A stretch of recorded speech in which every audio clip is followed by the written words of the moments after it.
Namaste, good morning, and welcome to the Vedanta Society of Greater Houston and our class on the Gospel of Sri Ramakrishna. Om Sarva Jiva Papa Nashakaranam Bhaveshwaram Swikritam Jagarbhavasa Deha Pashamidrisham Yapitam Svalilaya Chayena Divya Jivanam Yapitam Svalilaya Chayena Divya Jivanam Tannamami Deva Deva Ramakrishnam Ishwaram. Om Shri Vivekanandari Satchishya Supujitaya Shri Sharada Devya Virata Sevitaya Shri Ramakrishna Paramahamsaya Avatara Varishtaya Chate Namaha. We salute Sri Ramakrishna, God of gods and Lord of existence, who of his own free will took on human birth and lived a luminous life of divine play for the destruction of human ills. We salute that incarnation, Paramahamsa Ramakrishna, who was worshipped by pure-hearted disciples like Vivekananda, and who was ceaselessly served by Sri Sarada Devi, the Divine Mother herself. Om Tavakatamritam Tapta Jivanam Kavibhiriditam Kalmashapaham Shravanamangalam Shrimadattatam Bhuvi Grinanti Ye Bhuridha Jana. O Lord, your nectar-like words are praised by the wise and full of auspiciousness. They destroy the curse of evil, bring good to those who hear them, and bring new life to those who are scorched by the ills of worldly existence. Magnanimous indeed are they who spread your message. Om Shanti Shanti Shanti Hari Om Tat Sat. Om, peace, peace, peace be unto us all. So this morning we'll continue our study of the Gospel of Sri Ramakrishna, where we left off last time. We are on November 15th, 1883, and in the lower middle of the page, 315. So this was the annual celebration of the Sinduriyapati Brahmo Samaj at Mani Mallik's house. And various people had come. And we've already seen a number of the much of the conversation that went on that day. So we're coming to the end of this day's record. So Sri Ramakrishna just finished telling Vijay Krishna Goswami, a very great devotee of God and a leader of the Brahmo Samaj, one of those who, under the influence of Sri Ramakrishna, had become deeply spiritual. His whole life had changed from the norm where the leaders of the Brahmo Samaj were religious, but in a more conventional sense. And as much interested in social reform as they were in religion. But again, the religion itself was quite conventional. It wasn't, they weren't seeking to realize God, they were seeking to be devoted to God. And as I've said on numerous occasions, patterned much after Protestant Christianity. So Sri Ramakrishna continues talking to Vijay. When bound by ties, one is a jiva, and when free from ties, one is Shiva. Prema, ecstatic love of God, is a rare thing. So here the three ideas he brings up in this these two short lines. One, that a bound being is called a jiva. So you and I are jivas. The cat, mouse, rat, monkey, plant are all jivas as well. That is, sentient beings. To be a sentient being means to be a jiva. It means that at the heart, any sentient being has at its heart the sense of I consciousness, the sense of I am. And of course, animals and plants don't express that in English, but they have the sense that we express in English as I am, but the sense is prior to language itself. And so all sentient beings are conscious, that is, they're aware. Their awareness may take many different forms. The awareness of an amoeba is not the same as the awareness of a human being, but they are aware.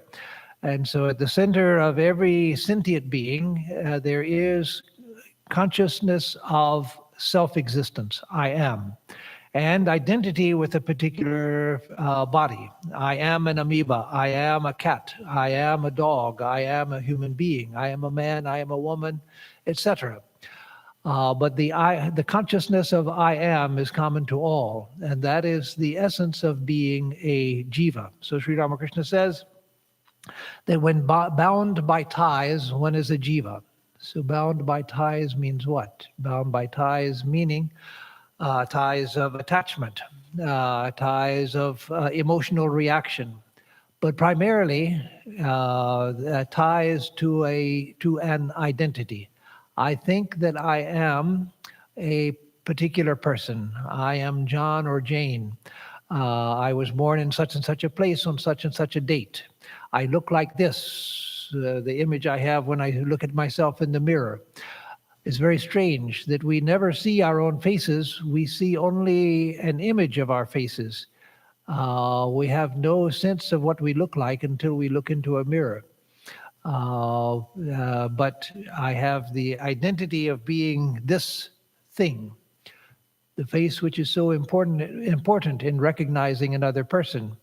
Until we see a person's face, we can't be sure who it is. Even if the body looks just like the body of another, we look to the face to make sure it's who we think it is, and yet we don't even see our own face. But we're identified with the body and with the image of our face that we get from the mirror. And so the primary bond, we are bound by ties of identity with the body and mind, with a personal history.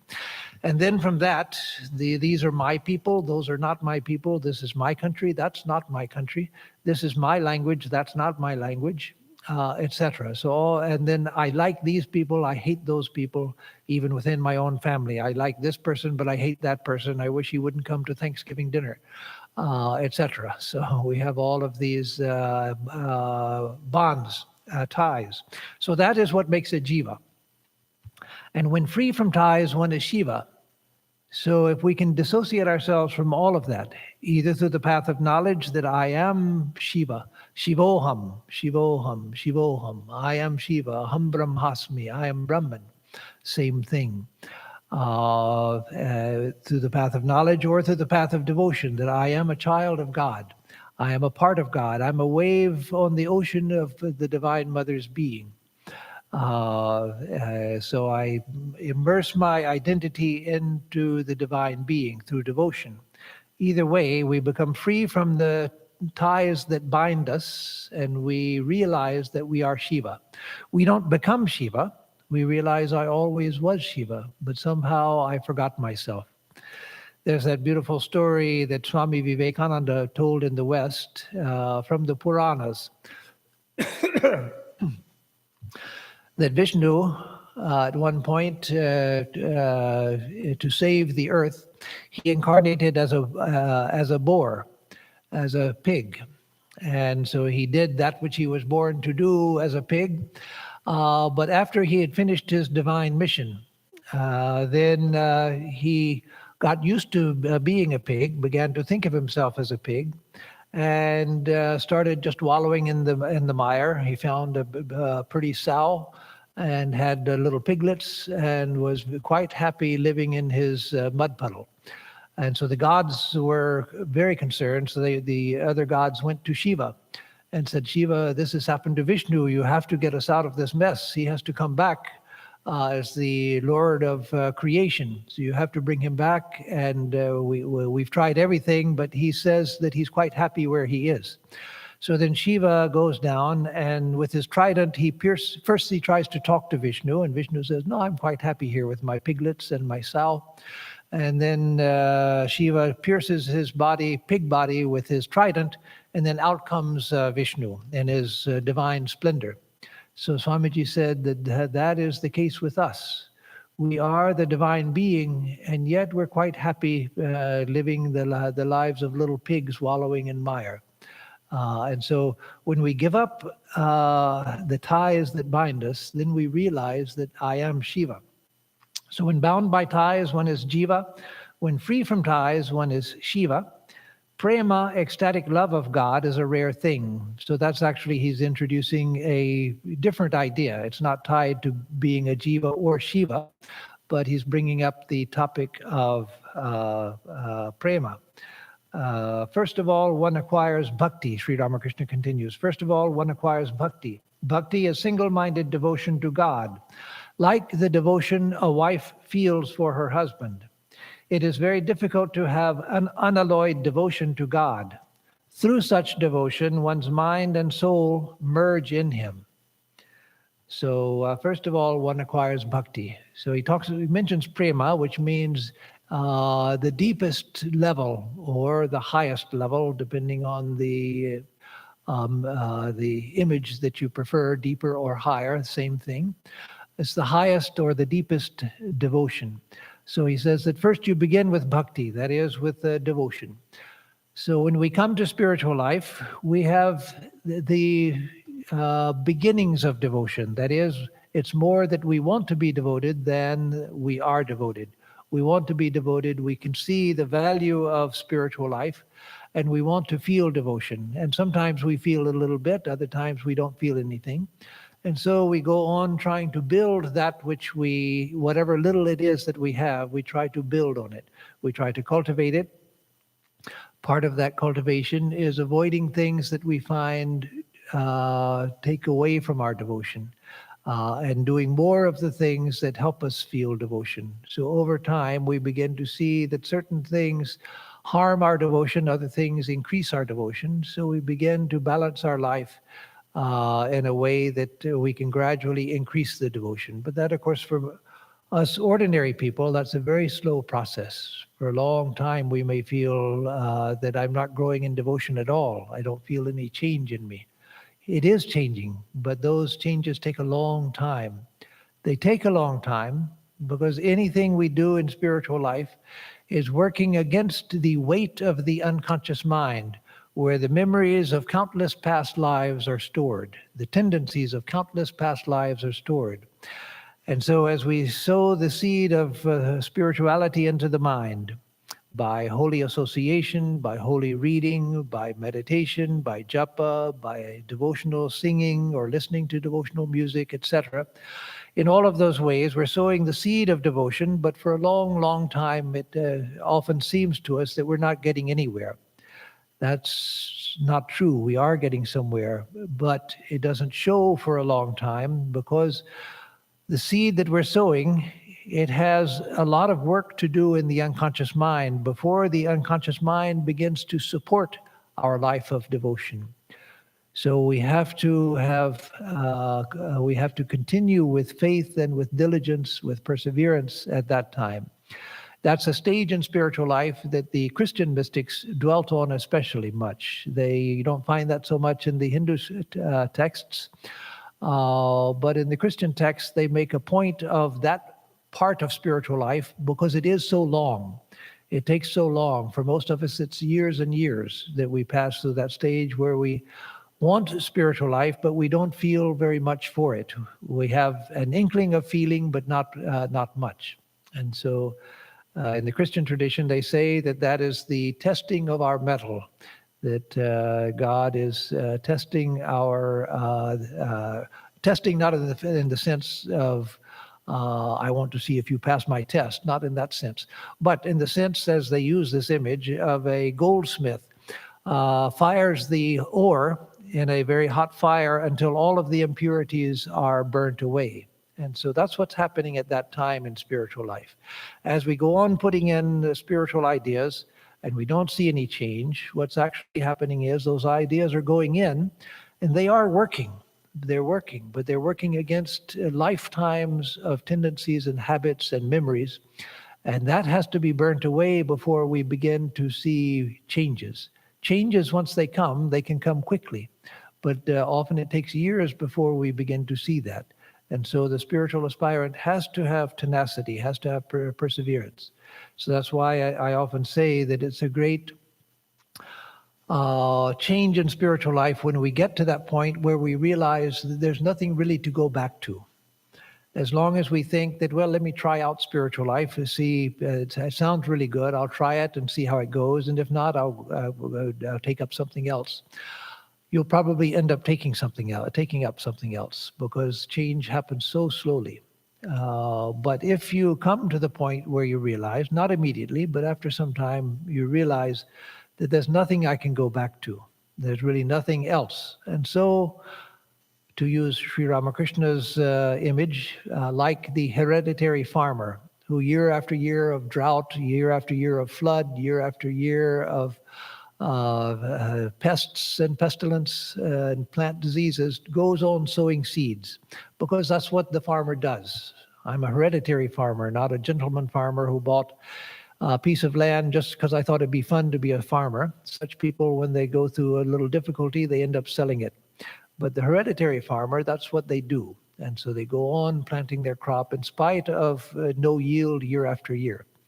So that when we come to that point, then we are in for the long haul, and then change will come, and then we will eventually see change. And when it comes, we'll be glad that we held on through all of that long time when it seemed that nothing was happening. So first of all, one acquires bhakti. Bhakti is single-minded devotion to God, like the devotion a wife feels for her husband. So the single-minded devotion that we have to come to eventually. So we start with what little we have, we go on feeding it, and eventually a time comes, again, when we feel that there's nothing else to go back to. Even when that point comes, we begin to feel a tie to God. We may not experience anything else, but we begin to feel that this is where I'm tethered here. I'm tied to this of my own free will. I have tied myself to this, and I'm not going to untie it. And so that itself, even though we may not feel it, that itself is devotion. That's the beginning of devotion, the real beginning of serious devotion. Just that sense that there's nowhere else to go. I'm staying here. No matter what happens, I'm staying here. And so then we go on cultivating it, and then that becomes single-minded devotion. When we begin to feel devotion, when all of that work has been done in the unconscious mind, that cleansing work has happened, then we begin to feel that, yes, I feel that my whole soul is going in that direction, that I'm beginning to feel the connection to God, and feel the orientation. The needle of my mind is not wandering around the compass anymore in 360 degrees. It's felt the magnetic pull of God, and now it's fixed there. And yes, I tend to do other things, but my mind naturally keeps coming back to this. It naturally keeps coming back there. So it is very difficult to have unalloyed devotion to God, Sri Ramakrishna says, very difficult. Through such devotion, one's mind and soul merge in him. So if we can get to the point where we have whole-souled devotion, where the whole of our mind pours in love towards God, and that's the love that you see in saints of all traditions. That's the love of God that you see in them. So when we have that, then we are moving towards merging into God. It's that love which causes us to merge into God. So Sri Ramakrishna continues, then comes Bhava, intense love. Through Bhava, a man becomes speechless. His nerve currents are stilled. Kumbhaka comes by itself. It is like the case of a man whose breath and speech stop when he fires a gun. That's an interesting analogy because we can be sure that Sri Ramakrishna never fired a gun. So he must have heard from somebody that that is what you do when you fire a gun, obviously, because he would never have fired a gun. He probably never even saw a gun fired. So then comes Bhava, intense love. Through Bhava, a man becomes speechless. His nerve currents are stilled. Kumbhaka comes by itself. So Kumbhaka is when the breath stops. In pranayama, you do puraka, rechaka, and kumbhaka is holding the breath inside or holding it outside, but keeping the neither breathing in nor breathing out is kumbhaka. And so kumbhaka can be established through practice of pranayama, but it also can be done through japa or through intense devotion or through intense meditation. In all of those ways, there comes a point where the concentration goes so deep that the breathing stops. If your japa begins to go deep, sometimes you feel that the breathing itself is a huge distraction. That the breathing itself is just that motion of the lungs is keeping your mind from being absorbed into the mantra. And so eventually that will stop also. The breath itself will stop as the mind gets absorbed. That's a very high level of practice. But that's what Sri Ramakrishna is talking about. He's talking about bhava, where one is absorbed in devotion. There's no other thought, no other desire, nothing else comes into the mind, just the current of love towards God. So his nerve currents are stilled. That is the person who has entered bhava. He becomes speechless. His nerve currents are stilled. And here nerve currents means not just what we consider the nerve currents, but the nadis, the subtle currents of electric current, that which is controlled through acupuncture in the Chinese system, or the marma points in the Ayurvedic system.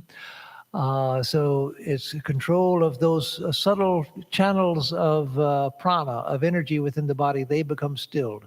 When they are stilled, the mind becomes stilled, the body becomes still, breathing stops. It is like the case of a man whose breath and speech stop when he fires a gun. So yes, a marksman has to learn to hold the breath, hold the gun extremely steady, keep the eye steady, the hand steady, stop the breathing, and then pull the trigger so that there's no motion in the gun, not even a subtle motion in the gun, so that it is just stillness until the trigger is pulled. So then comes bhava. Okay. Next paragraph, he says, but prema, ecstatic love, is an extremely rare thing. Chaitanya had that love. When one has prema, one forgets all outer things.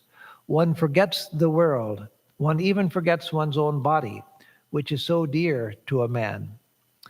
So here he says prema is the very highest ecstatic devotion to God. And that generally the highest forms of prema are seen only in the incarnations of God.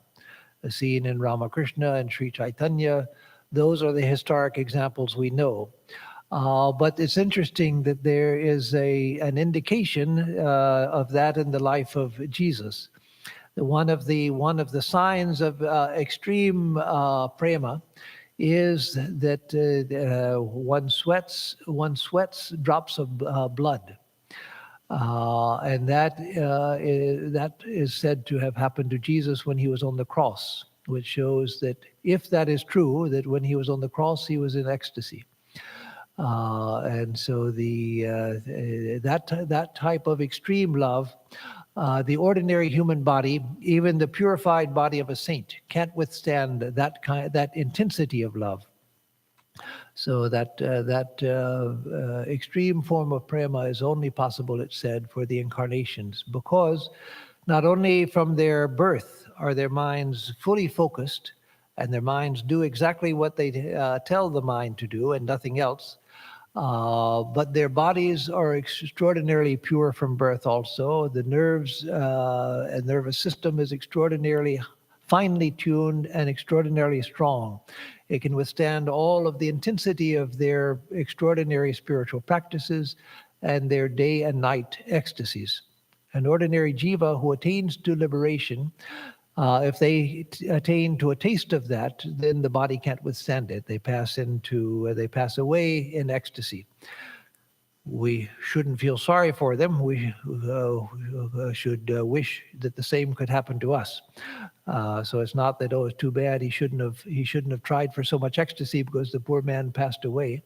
No, that's passing away into the infinite, becoming God. But again, the ordinary human frame can't stand that intensity. The nerves, the body, the structure itself can't stand it. So the master began to sing, "Oh, when will dawn that blessed day when tears of joy will flow from my eyes as I repeat Hari's name, God's name? Oh, when will dawn that blessed day when all my craving for the world will vanish straightway from my heart? And with the thrill of his holy name, all of my hair will stand on end. Oh, when will dawn that blessed day?" So this is a song longing for, intense longing for God, longing for that longing which brings us the immediate vision of God. So then M narrates, "So the talk of divine things was proceeding when some invited Brahmo devotees entered the room. There were among them a few pundits and high government officials." Again, the Brahmo Samaj was a very, very popular movement at that time, especially in Bengal, though not exclusively Bengal, but that's where it was born and that's where it was very strong. And so it was natural that high government officials, these most probably would have been Indian government officials or Indians in the British government, and of course, pundits.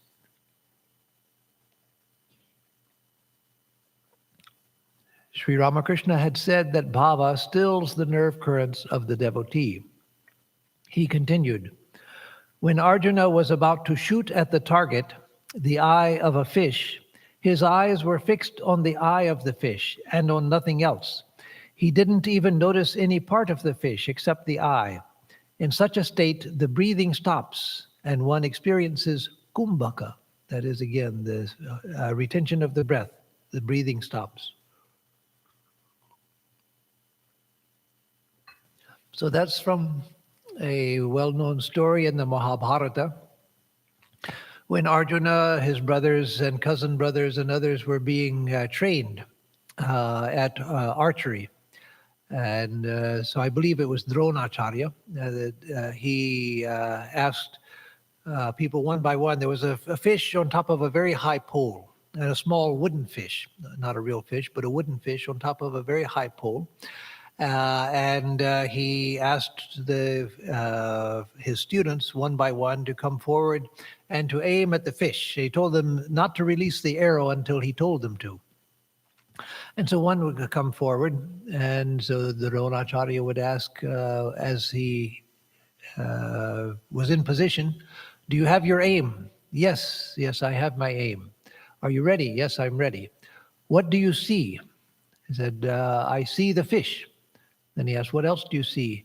"I see the sky around the fish. I see the treetops. I see a bird flying by." And then Dronacharya said, "Release the tension on the string and get up." And so he was removed. And another came forward and knelt in position, pulled the string, and then the same thing happened. So one after another, several came, and each one said, "Oh, I see the fish, I see this, I see that." So then he asked Arjuna to come, the greatest, even among the Pandavas. He was the greatest of the students, the greatest of the warriors. So Arjuna got into position. And then he asked Arjuna, because he knew Arjuna's capacity. So he asked Arjuna, as he was in position, he went in a reverse way. He said, "Arjuna, do you see the sky?" He said, no, sir. Do you see the trees? No, sir. Do you see the birds passing by? No, sir. Do you see the fish? No, I don't see any fish. What is it that you see, O Arjuna? He said, I see nothing but the eye of the fish. And then he said, release the arrow. And he did, and it pierced the eye of the fish. So the idea was that was perfect concentration. That when you can concentrate so fully that nothing exists but that which you're concentrated on, then you can't miss the mark, because that's all that you see. Again, that Sri Ramakrishna is comparing to such concentrated devotion. Then he continues, another characteristic of God vision is that a great spiritual current rushes up along the spine and goes toward the brain. If then the devotee goes into samadhi, he sees God. So this, of course, is speaking of the kundalini, the serpent power, the stored spiritual energy within all of us. Each of us has that divine energy which is within each of us, but in us it's asleep. And so it's asleep at the base of the spine. Little bits of that energy escape, and all of our mental activities, mental and physical activities, happen because of that little bit of escape of energy. So elsewhere, Sri Ramakrishna explains how that's possible when the Kundalini is asleep, that still its energy could, even in sleeping, could activate the body and mind. He said it's like when a person goes to sleep. If they are bit by a mosquito, then without waking up, they slap the mosquito. They're still sleeping. So it's an automatic response. They don't even wake up. It's just the body taking care of the body. So even though you're sound asleep, there's enough awareness escaping into the body that the body can still take care of itself. The heartbeat still goes on, digestion still goes on, even though you're asleep. So in the same way, though the Kundalini is asleep at the base of the spine, there's enough energy just escaping out of that tremendous store of energy to keep the vital functions going. But then when it awakens, it begins to move along the spine in an upward direction. And if it comes at least to here, then one enters into samadhi. So then the narrator continues, looking at the Brahmo devotees who had just arrived, the master said, mere pundits, devoid of divine love, talk incoherently. So let me stop before reading the rest of the paragraph to remind us that it had said just above that a few pundits and high government officials had just entered into the room. And so Sri Ramakrishna was obviously saying this both for the benefit of the pundits and for the others who were there. So mere pundits devoid of divine love talk incoherently. Pandit Samadhyayi once said in the course of his sermon, God is dry. Make him sweet by your love and devotion. Imagine, to describe him as dry, whom the Vedas describe as the essence of bliss. It makes one feel that the Pandit didn't know what God really is. That is why his words were so incoherent. So this is something Sri Ramakrishna would from time to time refer to, this statement of Pandit Samadhyay. God is dry. You have to make him sweet by your love and devotion. Swami Prabhavananda used to say that there are many people who learn the ideas of higher religion, the ideas of spirituality, the ideas of spiritual experience, and they can talk a very good line. And I've seen many such teachers who have done that, who claim to be illumined, who have studied the scriptures, studied the words of illumined souls, and they know how to talk the talk. And so they can convince you that they know what they're talking about because they have the ideas so clear. That's especially easy with Jnana Yoga because there's not that much you have to know in order to sound like Ramana Maharshi. To be Ramana Maharshi, that's a whole different thing, but to sound like him, that's fairly easy. So again, back to Swami Prabhupada, he used to say that a person who is merely intellectual and just learns how to talk the talk, 9 things that they say will sound perfect, and you'll be convinced this person really knows what they're talking about. But there'll always be a 10th that shows that they don't know what they're talking about at all. And that I've always found to be true. And so I don't know if Pandit Samadhyai could say 9 things that sounded good, and this was just the 10th. But this, Sri Ramakrishna said, showed that he didn't know what he was talking about. And so then Sri Ramakrishna gives an example. A man once said, "There are many horses in my uncle's cowshed." From that, one could know that the man had no horses at all. No one keeps a horse in a cowshed. So sometimes Sri Ramakrishna would elaborate on that and say that, and sometimes it was a child who said that, there are many horses in my uncle's cowshed. And so he would say that, you know that there are no horses at all in the cowshed, and you begin to doubt whether there's a cowshed too. So that is what happens in the spiritual realm when we speak only from intellectual knowledge. He continues, some people pride themselves on their riches and power, their wealth, honor, and social position, but these are only transitory. Nothing will remain with you in death. So yes, nothing will remain with us in death. That people pride themselves on riches and power, wealth, honor, and social position. So it's always good to remember that none of that will stay with us. If we get honor, if we get social position, if we get wealth, to remember that none of this really matters, that none of this is really mine. It's come for a moment, it'll be gone in a moment. Either in this life it'll disappear, or with my death it'll disappear.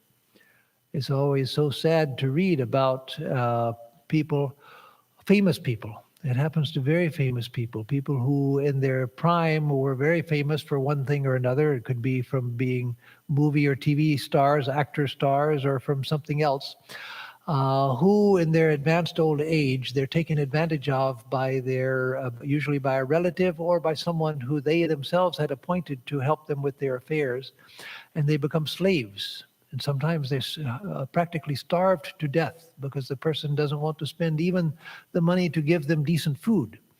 A person who is very famous and very wealthy, this other person is motivated so much by greed and so heartless towards the person they're caring for that they actually make a slave of the person and use them only to get all of their wealth. And the person is, was Andy Rooney, I think, was the last one I read about. It sometimes comes up in news or an article, who was in that situation. So we should always remember that whatever comes our way in the sense of earthly glory, that comes our way and it goes also. And it's absolutely worthless because it doesn't stay with us. It's terribly fickle. Sri Ramakrishna continues, there's a song that runs, remember this, O mind, nobody is your own. Vain is your wandering in this world. Trapped in the subtle snare of Maya as you are, do not forget the mother's name. That is the mantra of mother. Only a day or two men honor you on earth as Lord and Master. All too soon that form, so honored now, must needs be cast away when death, the Master, seizes you. Even your beloved wife, for whom while yet you live, you fret yourself almost to death, will not go with you then. She too will say farewell and shun your corpse as an evil thing. So he has a beautiful song which is inspiring the spirit of detachment.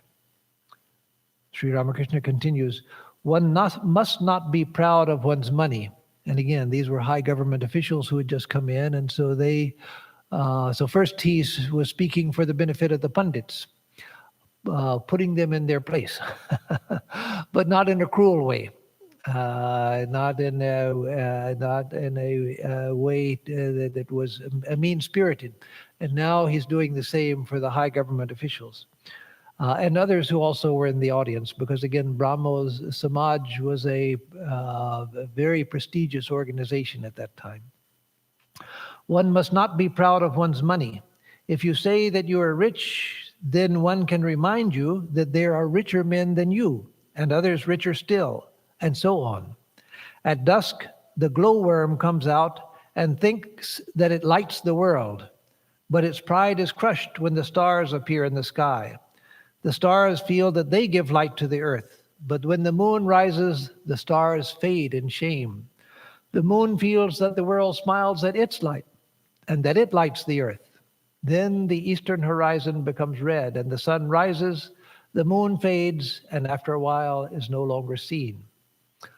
If wealthy people would think that way, they would get rid of their pride in their wealth. And so, yes, that one must not be proud of one's money. If you say you're rich, you can remind yourself that there are others richer still.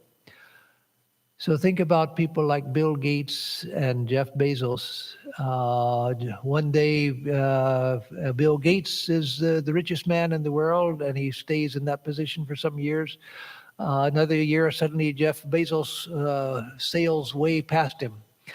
And so it may be that Bill Gates is not fixed, and hopefully he's not fixated on trying to be the wealthiest man in the world. He surely should know that he's got more wealth than he could ever spend, but certainly he's human, and he's an ordinary human being. He's not a saint or a sage or anything. He's just an ordinary person.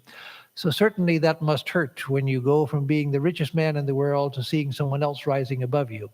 So maybe he's not motivated, and probably was not motivated, to struggle to, well, I'm not going to let that so-and-so get ahead of me. I'm going to do everything I can to get ahead of him. It doesn't go that far, but it must cause some pricking in his ego that someone has surpassed him. And the same will probably happen to Jeff Bezos as well, if he lives long enough. So there's always someone richer. And if you get to be the richest, then you're constantly worried about how to maintain your status as well. So to always remember that wealth comes and it goes. Also to remember something that wealthy people really need to remember is that no one comes into great wealth just because of their own virtue. That's something that is heard a lot in this country, and not just in America, but you do hear it a lot here, that the very wealthy think that I'm a self-made man. But in almost every case, when you look back, you find, in fact, I would theorize that in every case, if you looked back, but in most cases that all the cases that you know of, you look back and you see that they were helped forward by so many people. Sometimes they started out with significant wealth, and yes, they built it up a great deal, but they weren't someone who started off as a street person with absolutely nothing and then became a billionaire. And even if that happened, then even then it would, if you looked back, you would surely find that there were many people who helped that former street person along, seeing that they had promise, then giving them opportunities, giving them a push ahead, and so forth. Nobody attains to great wealth by themselves. And nobody attains to great wealth just because they struggled very hard. So many things have to come together. You have to be in the right place at the right time with just the right qualities and abilities for that to happen for anyone. And those are not predictable. It's not that you can plan out how to become a billionaire. I've known people who struggled their whole life to become wealthy. One of them ended up in jail, not because of financial crimes, but other crimes. Another who was a devotee and a very good man, but he was never able to make any money. He ended up living in the Trabuco Monastery the last many years of his life, just a simple life that he lived there. He was a good person, but he had this intense desire to make $1 million and to give it to the Vedanta Society. That was sort of something that he had taken on as his project. I'm going to make $1 million. In the days when $1 million meant that that was fabulous wealth that would last anyone for a whole lifetime. He was going to make $1 million and give it to Swami Prabhavananda, his guru. But everything he tried, he was always too late or too early or something, in the wrong place at the wrong time. It just didn't happen. So to always remember that if I have great wealth, that it's not going to stay with me. If it stays with me till the end of my life, then I have to leave it all behind. It doesn't go with me. So when I leave it, what good did it do me? When it's gone, what good did it do me? Once it's gone, it didn't do you any good. It's not that in death, you think, well, I might have died, but at least I used to be a rich man. No, that doesn't do you any good. And it might disappear during your lifetime in a variety of ways, which do happen, in which you lose everything. And then also, even if you do have wealth and you're enjoying it during your lifetime, to remember that I got here because of so many strokes of good fortune. That can be said of everybody who is wealthy. That I got here not because I'm such a great person, but because of so many strokes of good fortune. So then the chapter ends with the last paragraph. Manilal had provided a sumptuous feast in celebration of the festival. He entertained the master and the other guests with great love and attention. It was late at night when they returned to their homes. So with that, we end the chapter on instruction to Vaishnavas and Brahmos. So next time we will take up chapter 15, Last Visit to Kesham. So in the next chapter, we'll read about the last time he visited Kesham before Kesham died. One of the founder of one of the branches of Brahmo Samaj, and before the split, probably the foremost leader of the unified Brahmo Samaj, one whom Sri Ramakrishna loved so much. So before I take a question or two, let me give announcements. On Sunday, there will be no lecture here, no service at all, because I will be in Dallas. I'm going to Dallas just after this. And I'll be there for a program on Friday, which is just a local program. And then Saturday and Sunday, there will be a workshop with me and Swami Sarvapriyananda of New York. The two of us will give a workshop on practical Vedanta as found in the Bhagavad Gita. So if you have not registered for that, it does require registration. You can register. There is a fee, and you'll get a Zoom link. I believe today is the last day for registration. And if it's not already closed, but I believe today it's still possible to register for it.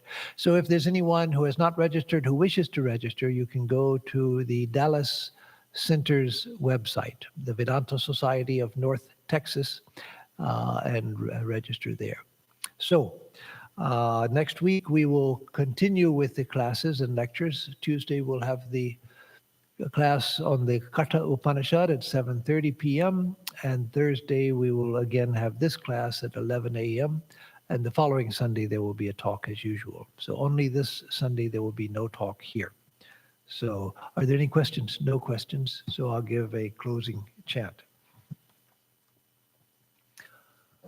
Om Niranjanam Nityam Anandarupam Bhaktanukampa Dhrita Vai Ishavataram Parameshamidnyam Tam Ramakrishnam Shirasa Namama. We bow in adoration to Sri Ramakrishna, who is stainless, eternal, infinite, the worshipful Supreme Lord, who took human birth out of compassion for all. Om Shanti Shanti Shanti Hari Om Tat Sat. Om peace, peace, peace be unto us all.